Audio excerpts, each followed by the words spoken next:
Ganito rin ba kayo gumawa ng sukang sausawan para sa fishball? Actually, hindi lang yan pang fishball. Pang all-around din ito. Nagluto kasi ako ng fishball. Syempre, iba talaga kapag meron tong sausawan na talagang authentic. At ang naisip ko nga yung pinakamabilis gawin na hindi na kailangan lutuin. Yan nga yung spicy vinegar dipping sauce, kaya agad-agad ko tong ginawa. Ang sarap ng kombinasyon. Simpleng-simple lang paggawa nito. Gumagamit lang ako dito ng purple onion. China-chop ko lang yan. Kung gusto nyong hiwain ng pinong-pino, pwede rin. Nilalagay ko na yan sa isang jar. Naghanap nga ako ng malaking jar, yung mataas, walang available dito, kaya etong mason jar na lang yung pinaglagyan ko.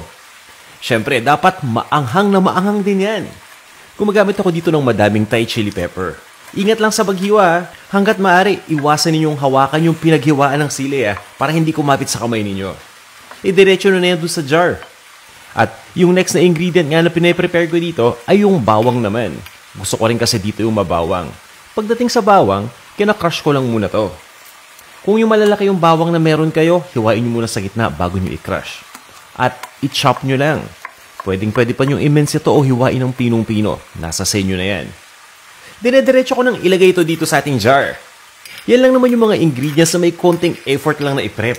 Yung iba, ilalagay na lang natin, kagaya nitong paminta. Gumagamit ako dito ng ground black pepper. Tinitimplan ko rin ng asin yan. So itong asin na gamit ko, coarse sea salt yan. So it's all up to you. Pwede kayo gumamit ng pinong-pino na iodized salt dito. Naglalagay din syempre tayo ng suka. Pagdating sa suka, iba't iba yung mga varieties ng suka natin, di ba? Ang gamit ko simple lang, white vinegar, but feel free to use cane vinegar, distilled vinegar, o kung ano man yung available na suka dyan sa location ninyo. Huwag lang yung balsamic ha. At nakita ninyo kanina, pinatakan ko ng toyo yan. May patis din yan at dinagdagan ko lang syempre ng suka.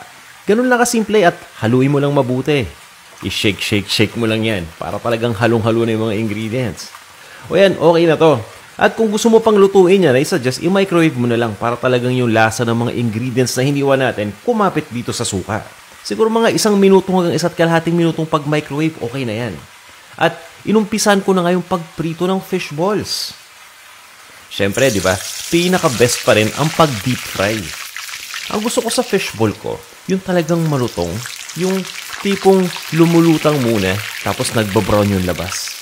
Kaya nga sa pagluto, ganyan din kagad, ano? Mainit na mainit yung mantika, tapos halu-haluin lang natin. I-toss lang ninyo yan. Hanggang sa maging brown na yung outer part na katulad nito. O, diba? Super simple, tapos yun nga. Hindi ko na maantay. Kaya, tumuhog na ako para matikman na kagad.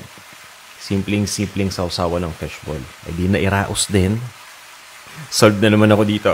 O guys, okay na tong ating sauce. Tara, kain tayo.